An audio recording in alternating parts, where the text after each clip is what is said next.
जे गगन में बहके पवन में हर एक मन में सद्भावना। नमस्कार विद्यार्थी मित्रों, सद्भावना यूट्यूब चैनल अंदर आपनु हार्दिक स्वागत है। धोरण 7 विद्यार्थी मित्रों, आज आपणे આગલા ધોરણની અંદર એક સ્ટેપ મોટા થઈ ગયા। ધોરણ 7ની અંદર હવે વિષય આપણે ગણિતનો અભ્યાસ કરશું। તો વિદ્યાર્થી મિત્રો, સૌપ્રથમ પહેલાં તો ગણિત શીખવા માટે આપણે પાયાની જરૂર પડે। પાયા વગર આપણે કંઈ ગણિત શીખશું નહીં। તો વિદ્યાર્થી મિત્રો, આપણે શું કરશું તો કે સૌપ્રથમ પહેલાં ઘડિયા, ગુણાકાર, સરવાળા, બાદબાકી આવું બધું આપણે આગળ ધોરણ 6ની અંદર અથવા આગલા ધોરણની અંદર શીખી આવ્યા। હવે આગળ આપણે ધોરણ 7ની અંદર અભ્યાસ કરવાનો, ત્યારે આપણું પ્રકરણ નંબર 1 એનું નામ છે પૂર્ણાંક સંખ્યાઓ। પહેલાં પ્રકરણનું નામ શું છે આપણું? પૂર્ણાંક સંખ્યાઓ। હવે પૂર્ણાંક સંખ્યાઓ શીખતા પહેલાં આપણે ધોરણ 6ની અંદર કેવા કેવા વિષયનો આપણે એની અંદર કયા કયા ગણિત વિષયની અંદર કઈ કઈ સંખ્યાઓ, શેની અંદર સંખ્યા રેખા, આ બધા વિષયનો આપણે અભ્યાસ કરી ગયા। એના ઉપર થોડુંક આપણે પુનરાવર્તન કરશું, જેથી કરીને અહીંયાથી આપણને સંખ્યા ખબર પડે। તો આવો વિદ્યાર્થી મિત્રો, આપણે સંખ્યા રેખાની શરૂઆત કરી કે સંખ્યા રેખા ઉપર કેવી રીતે અને કઈ સંખ્યા દર્શાવવામાં આવે।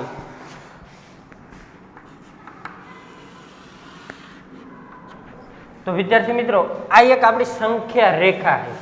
આ શું છે? આપણી રેખા। આપણે આગળ ભણી ગયા કે આને શું કહેતા હતા આપણે? રેખા। અને આના ઉપર શું દર્શાવવામાં આવે તો કે સંખ્યા, એટલે એને શું કહેવાય? સંખ્યા રેખા। કેવી રીતે દર્શાવાય તો ખાસ યાદ રાખજો, 0 1 2 3 4। જ્યારે આ બાજુ દર્શાવતા હોય -1 -2 -3। તો વિદ્યાર્થી મિત્રો, આની એક સંખ્યા રેખા કહેવાય। આને શું કહેવામાં આવે? સંખ્યા રેખા। હવે સંખ્યા રેખા ઉપર જ્યારે આપણે કિંમત દર્શાવતા હોય ત્યારે કઈ કઈ બાબતનું આપણે ધ્યાન રાખશું તો એના માટે જોઈ લઈ। સૌ પ્રથમ યાદ રાખવાનું વિદ્યાર્થી મિત્રો, ધન સંખ્યા જમણી બાજુ આવે। તો આમાં તમે તમારા ક્લાસની અંદર કે તમારા વર્ગખંડમાં તમે બેઠા હોય અને વિદ્યાર્થી મિત્રો તમે જુઓ તો જમણી બાજુ કઈ થાય તો કે આ બાજુ। તો જે જમણી બાજુ જે સંખ્યા આવે એ સંખ્યાને ધન સંખ્યા કહેવાય। તો કે ધન સંખ્યા કઈ બાજુ દર્શાવવાની તો કે જમણી બાજુ। તો જો આની અંદરથી આપણે અવલોકન કરી કે અહીંથી તમે જુઓ તો આમાં જમણી બાજુ કઈ થઈ વિદ્યાર્થી મિત્રો તો કે 1 2 3 4। તો જે આવી જે સંખ્યા આવી એ સંખ્યા કઈ થઈ તો કે ધન। ધન સંખ્યા કઈ બાજુ દર્શાવવાની તો જમણી બાજુ। તો અહીં લખી દેવાય ધન સંખ્યા જમણી બાજુ। ધન સંખ્યા કઈ બાજુ દર્શાવવાની હોય? જમણી બાજુ। હવે આગળ વાત કરી તો ઋણ સંખ્યા। ઋણ સંખ્યા જો કઈ કઈ કહેવાય? -1 -2 -3 -4। આવી રીતે જે બધી માઇનસ સંખ્યા આવે એ સંખ્યાને કઈ બાજુ દર્શાવવામાં આવે તો કે ડાબી બાજુ। તો એને આઈકન લખી ઋણ સંખ્યા।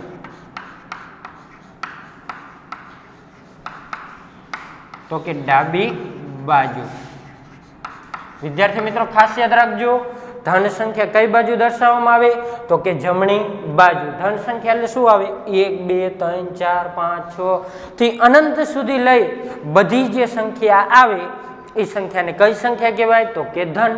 ધન સંખ્યાને કઈ બાજુ દર્શાવવામાં આવે તો કે જમણી બાજુ। આગળ વાત કરી તો કે ઋણ સંખ્યા। ઋણ સંખ્યાને જ્યારે આપણે દર્શાવી તો ઋણ સંખ્યા કઈ બાજુ દર્શાવવામાં આવે તો કે ડાબી બાજુ।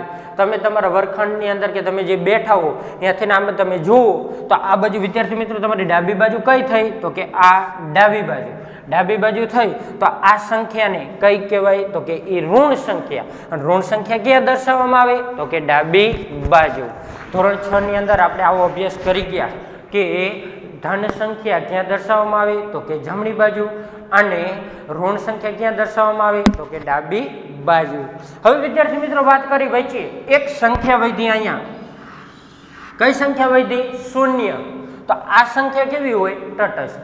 બરોબર, સરવાળા માટે શૂન્ય જોવી તો કેવી સંખ્યા જોવા મળે તમને? તટસ્થ. એટલે હંમેશા ઋણ પૂર્ણાંક કે ધન પૂર્ણાંકમાં શૂન્યનો સમાવેશ થાય નહીં. એને ધની નો કહેવાય કે એને જે પોતે એમાં શૂન્યમાં એટલે કે એનો સમાવેશ થાય છે નહીં.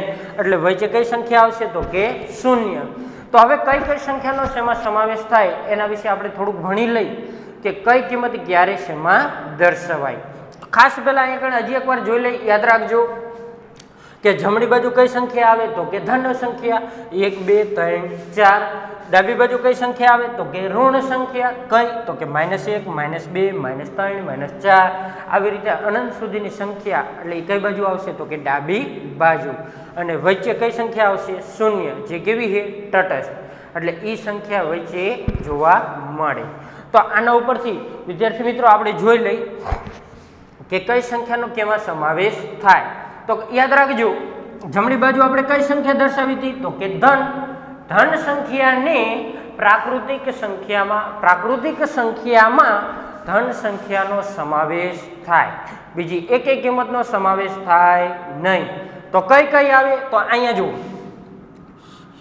આ બધી બાજુની કિંમત જુઓ તો 1 2 3 4 5 6 7 થી અનંત સુધીની સંખ્યાને પ્રાકૃતિક સંખ્યા કહેવામાં આવે. પ્રાકૃતિક સંખ્યાની શરૂઆત ક્યાંથી થાય? યાદ રાખજો તો કે 1. પ્રાકૃતિક સંખ્યાની શરૂઆત ક્યાંથી થાય? 1. 1 થી શૂન્ય આવશે નહીં. કઈ આવશે? 1. તો કે 1 2 3 4 5 6 થી અનંત સુધીની સંખ્યાને પ્રાકૃતિક સંખ્યા કહેવામાં આવે. તો જોવી અહીંયા પ્રાકૃતિક સંખ્યા.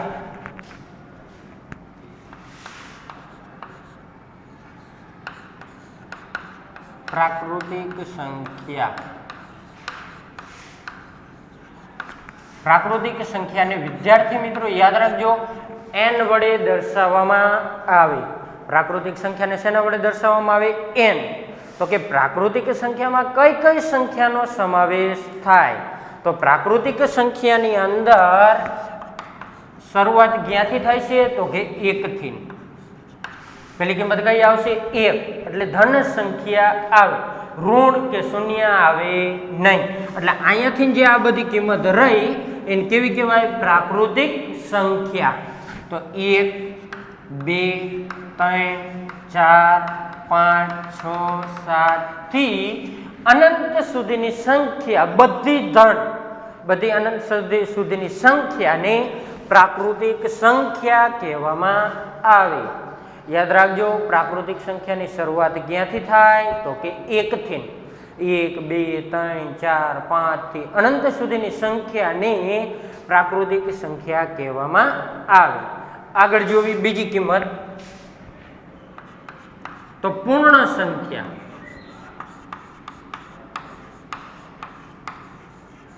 તો વિદ્યાર્થી મિત્રો આગળની બીજી કિંમતની વાત કરી કે પૂર્ણ સંખ્યા. પૂર્ણ સંખ્યાને શેના વડે દર્શાવવામાં આવે? તો કે પૂર્ણ સંખ્યાને w વડે દર્શાવવામાં આવે. પૂર્ણ સંખ્યાને વિદ્યાર્થી મિત્રો યાદ રાખજો શેના વડે દર્શાવવામાં આવે? તો કે w.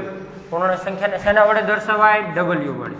હવે વિદ્યાર્થી મિત્રો તમે એવું કહો કે પૂર્ણ સંખ્યામાં કઈ કઈ સંખ્યાનો સમાવેશ થાય? તો કે પૂર્ણ સંખ્યાની અંદર હવે 0 આવશે. પૂર્ણ સંખ્યામાં કઈ સંખ્યા આવશે? 0. 0 1 2 3 4 થી અનંત સુધીની સંખ્યા એટલે કે 0 1 2 3 4 5 6 7 થી અનંત સુધીની બધી સંખ્યા પૂર્ણ સંખ્યામાં સમાવેશ થાય. પૂર્ણ સંખ્યામાં સમાવેશ કઈ કઈ કિંમતનો થાય છે? તો કે 0 1 2 3 4 5 6 થી અનંત સુધીની સંખ્યા. તો એને આપણે જ્યારે અહીંયા દર્શાવતા હોય તો શેના વડે દર્શાવાય? તો કે 0 1 2 3 4 થી અનંત સુધીની સંખ્યાઓ પૂર્ણ સંખ્યામાં સમાવેશ થાય. એનો સંખ્યાનો સમાવેશ ક્યાં થાય? પૂર્ણ સંખ્યા. પૂર્ણ સંખ્યામાં યાદ રાખજો ક્યાંથી શરૂઆત થઈ? તો કે 0 થી. 0 1 2 3 4 5 6 થી અનંત સુધીની બધી સંખ્યાઓનો સમાવેશ પૂર્ણ સંખ્યામાં થાય. પૂર્ણ સંખ્યાને શેના વડે દર્શાવાય? તો કે પૂર્ણ સંખ્યાને W વડે દર્શાવવામાં આવે. પૂર્ણ સંખ્યાને વિદ્યાર્થી મિત્રો યાદ રાખજો, શેના વડે દર્શાવવામાં આવે? તો કે W વડે. બે કિંમત જોવી, પેલી કઈ હતી? પ્રાકૃતિક સંખ્યા. પ્રાકૃતિક સંખ્યા એટલે ક્યાં આવતી હતી? તો કે સંખ્યા રેખા ઉપરની જમણી બાજુની કિંમત. જમણી બાજુ આપણને બધાને ખબર જ છે, કઈ સંખ્યા આવતી હતી? તો કે ધન. ધન સંખ્યા એટલે કે 1 2 3 4 5 6 થી અનંત સુધીની સંખ્યા એટલે પ્રાકૃતિક સંખ્યા. ધન સંખ્યા વડે એને દર્શાવવામાં આવે. હવે વિદ્યાર્થી મિત્રો આપણે ત્રીજી સંખ્યા જોવી કે ત્રીજી સંખ્યાની અંદર કઈ કઈ સંખ્યાનો સમાવેશ થાય. તો ત્રીજી સંખ્યા આપણી કઈ? તો કે પૂર્ણાંક સંખ્યા. ત્રીજી સંખ્યા કઈ છે આપણી? તો કે પૂર્ણાંક સંખ્યા. પૂર્ણાંક સંખ્યાની અંદર હવે કઈ કઈ કિંમતનો આપણે અહીંયા કણે સમાવેશ થાય તો જોવી. પૂર્ણાંક સંખ્યા ત્રીજી કિંમત પૂર્ણાંક સંખ્યા. તો પૂર્ણાંક સંખ્યાને વિદ્યાર્થી મિત્રો યાદ રાખજો Z વડે દર્શાવવામાં આવે. પહેલા તો યાદ રાખજો પૂર્ણાંક સંખ્યાને શેના વડે દર્શાવાય? તો કે Z વડે. એટલે પૂર્ણાંક સંખ્યા જેને Z વડે દર્શાવવામાં આવે. એટલે તો હવે પૂર્ણાંક સંખ્યાની અંદર કઈ કઈ સંખ્યાનો સમાવેશ થાય? અત્યાર સુધી આપણે જોયું કે પ્રાકૃતિક સંખ્યા હતી તો એમાં ધન આવી. પૂર્ણ સંખ્યા જોઈ તો એમાં 0 થી શરૂઆત થતી હતી, 0 અને ધન આ બે સંખ્યા આવતી હતી. તો કે ત્રીજી સંખ્યા એટલે કે ત્રીજી એટલે કઈ સંખ્યા છે આપણી? પૂર્ણાંક સંખ્યા. તો પૂર્ણાંક સંખ્યામાં કઈ કઈ સંખ્યાનો સમાવેશ થાય? તો યાદ રાખજો પૂર્ણાંક સંખ્યાની અંદર આપેલી સંખ્યા રેખા ઉપરની બધી જ કિંમતનો સમાવેશ થાય. સંખ્યા રેખા ઉપર આપણને કઈ કઈ કિંમત આપી છે? બધી જ. એટલે કહેવાનો અર્થ એટલો કે પૂર્ણાંક સંખ્યામાં ઋણ એટલે જો અહીંયા આપણે ઋણ સંખ્યા આપી છે તો ઋણ સંખ્યા આવશે, પછી 0 શૂન્ય આવશે અને ત્રીજું ધન સંખ્યા એટલે કે 1 2 3 4 એટલે બધી સંખ્યા એટલે કે એમાં ઋણ આવે, શૂન્ય આવે અને ધની સંખ્યાનો સમાવેશ થાય તો એને પૂર્ણાંક સંખ્યા કહેવામાં આવે. એને શું કહેવામાં આવે? પૂર્ણાંક સંખ્યા. તો જોઈ લઈએ એમાં કઈ કઈ સંખ્યાને આપણે દર્શાવશું. તો પૂર્ણાંક સંખ્યાને જ્યારે આપણે દર્શાવતા હોય ત્યારે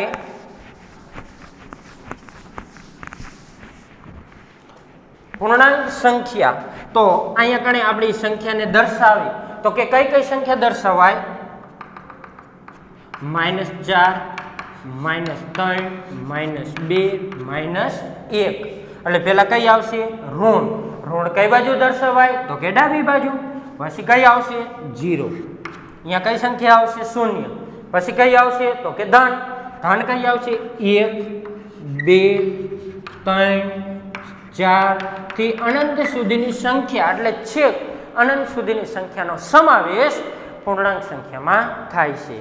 તો આવી રીતે આટલી સંખ્યાનો એની અંદર આપણને સમાવેશ થતો જોવા મળે. બરોબર. અહીંયા કણ આપણે 3 સંખ્યા ભણવાની છે. ધોરણ 8ની અંદર આગળ જ્યારે જઈશું ત્યારે આપણી ચોથી સંખ્યા આવશે સમય સંખ્યા, જે અત્યારે આપણો એનો અભ્યાસ કરવાનો થતો નથી. કે આપણે અહીંયા ખાલી આપણે 3 સંખ્યા જોવાની, પ્રાકૃતિક, પૂર્ણ અને પૂર્ણાંક સંખ્યા. સૌપ્રથમ પહેલા આપણે શું જોયું? તો કે સંખ્યા રેખા. સંખ્યા રેખા ઉપર આપણે કેવી રીતે કઈ કઈ કિંમતને દર્શાવવામાં આવે? તો કે સંખ્યા રેખા ઉપર ડાબી બાજુ ઋણ પૂર્ણાંક આવે એટલે કે ઋણ સંખ્યા આવે, જમણી બાજુ તો કે ધન સંખ્યા આવે અને તટસ્થ વચ્ચે શૂન્ય આવશે. તો પ્રાકૃતિક સંખ્યાને શેના વડે દર્શાવે? ખાસ એકવાર ધ્યાન રાખજો. આપણે બીજી વાર જોઈ લઈએ ફટાફટ. તો કે પ્રાકૃતિક સંખ્યાને શેના વડે દર્શાવાય? n. એમાં કઈ કઈ સંખ્યાનો સમાવેશ થાય? તો કે 1 2 3 4 5 અનંત સંખ્યાનો સમાવેશ થાય. પણ બધી સંખ્યા કેવી જોવા મળે? તો કે ધન. એમાં ઋણ કે શૂન્યનો સમાવેશ થાય નહીં. બીજી કિંમત જોવી તો પૂર્ણ સંખ્યા. બીજી કઈ સંખ્યા હતી આપણી? પૂર્ણ સંખ્યા. પૂર્ણ સંખ્યાને શેના વડે દર્શાવાય? તો કે W વડે. પૂર્ણ સંખ્યામાં કઈ કઈ સંખ્યાનો સમાવેશ થાય તો કે 0 1 2 3 4 એટલે 0 આવશે, બીજી બધી આગળની ધન સંખ્યા એટલે અનંત સુધીની સંખ્યા જોવા મળે. અને ત્રીજી પૂર્ણાંક સંખ્યા કઈ હતી? પૂર્ણાંક સંખ્યા, જે આપણે ચેપ્ટરનું નામ છે પ્રકરણનું કે પૂર્ણાંક સંખ્યા વિશેનો આપણે અભ્યાસ કરવાનો. તો પૂર્ણાંક સંખ્યામાં કઈ કઈ સંખ્યા આવશે તો કે પૂર્ણાંક સંખ્યાને z વડે દર્શાવવામાં આવે. કઈ કઈ સંખ્યા આવે તો કે એમાં ઋણ આવે, શૂન્ય આવે અને ધન એમાં આવશે. ઋણ તો કે -1 -2 -3 -4 -5 -6 થી અનંત સુધીની સંખ્યા. પછી કોણ આવશે તો કે 0, શૂન્ય આવશે. પછી કઈ સંખ્યા આવશે તો કે 1 2 3 4 5 6 7 થી અનંત સુધીની સંખ્યાનો સમાવેશ પૂર્ણાંક સંખ્યામાં થાય. તો વિદ્યાર્થી મિત્રો, આપણે ખાસ પહેલાં આટલું અહીંયાથી આપણે ધ્યાનમાં લેતા જઈશું અને પાકી બુકની અંદર વ્યવસ્થિત લખતા જઈશું કે પૂર્ણ સંખ્યા, પૂર્ણાંક આ બધું આગળ લખશું એટલે જેથી કરીને આપણે ગમે ત્યારે આપણે એને જોવા માટે ઉપયોગમાં લઈ શકાય. અસ્તુ.